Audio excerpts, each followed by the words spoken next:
damaging because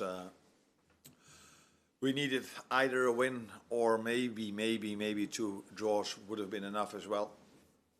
But now we know one thing for sure, that we need a win next week.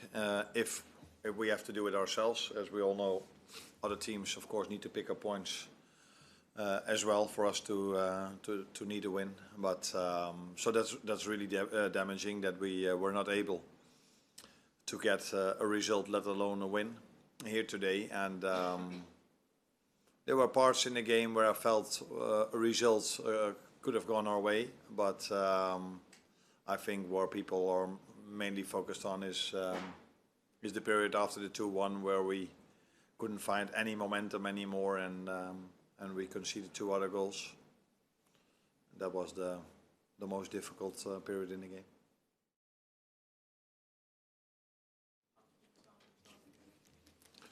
That's frustrating because as a manager you're also responsible for, if things happen time and time again, you are hired to try to prevent that for the next time. And for us to concede, we scored 2 set pieces over here.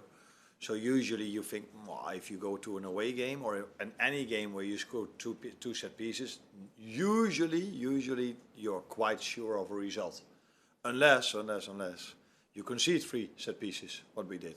So against United, against Chelsea, in this game again, we have a negative balance in set pieces, and that makes it really hard if you play against equal teams, which United, Chelsea and Villa are, to win a game of football. And again, that was shown today, and the manner, of course, in which we conceded the 2-1. I think we've seen a lot this season. This one we hadn't, but of course, Dominic has had has a very good season, and he doesn't do it on purpose, and he's the first one who feels about it. But it happens, and then afterwards we really struggled to find any momentum again.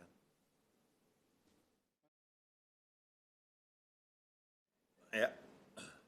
No, I can understand at this moment of time that they don't have a lot of confidence or a lot of feeling that things can be much better next season, but I think then they are underestimating what a window can do, what a new start can do, and I think we know quite well what to improve. I think one of the things we have to improve is also very obvious, and I would have preferred not to talk about it here, but you're actually almost forcing me to. If you miss 9 players that can start a game of football, and almost all of them are starters for us, or have been for a large part of the season starters for us, then if you add that to what you can improve in a window, and add that to players that are playing for the 2nd season in the Premier League, and I think we saw that the adaptation to the Premier League for a few of them took some time, but that's now better and better.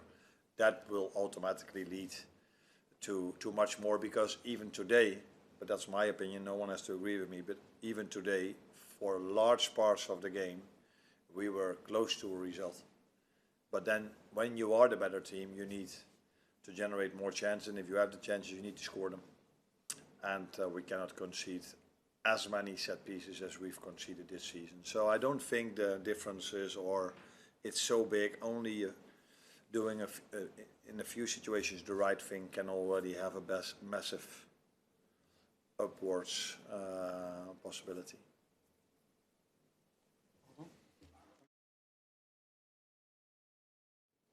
Yeah, there's definitely a chance.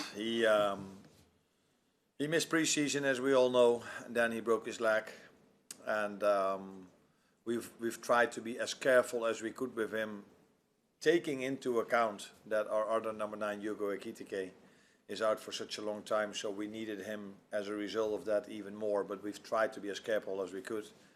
But I don't think it can come to anyone as a surprise if you miss your pre-season, if you then break your leg, that minor injuries can occur if you have to start into Premier League games immediately in that intensity. Yeah, it's just a bit of bad luck for him that in the moment of time, when he comes back in that moment of time Hugo gets injured and we need him more. But I expect him to train with us this week. But yeah, I cannot give any guarantees.